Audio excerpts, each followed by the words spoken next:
Good evening, my dear friends. This is Tomal here. Welcome to PRCUMP. The official website is prccump.org.in. In today's session, we are going to give you a demo on ring network. Ring network is actually a thing in which this is a type of ring, which is actually the type of network in which the computers are joined together with the help of the Cat5 wire and with the help of switch, and they set up in the form of a ring.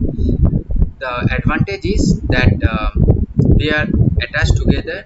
The data transmission is good, data sending from one computer to with high speed and with accuracy.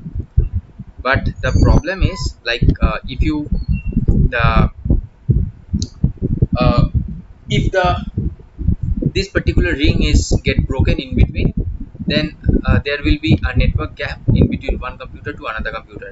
And also, you can another thing you can say that if a particular network get destroyed, then we cannot get the connection from the adjacent computers, so there is a gapping in between the computers. So this is all about the ring network or ring topology.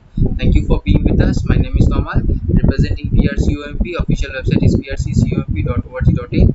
We guys used to provide government registered computer certificate course, on technical courses on C++, VB, Java, provide designing on Bannerflex posters, and sell dry fruits, and all the job related to cyber cafe. Call is 8420879158. Email is asktomal6@gmail.com. Thank you for being with us. Thank you.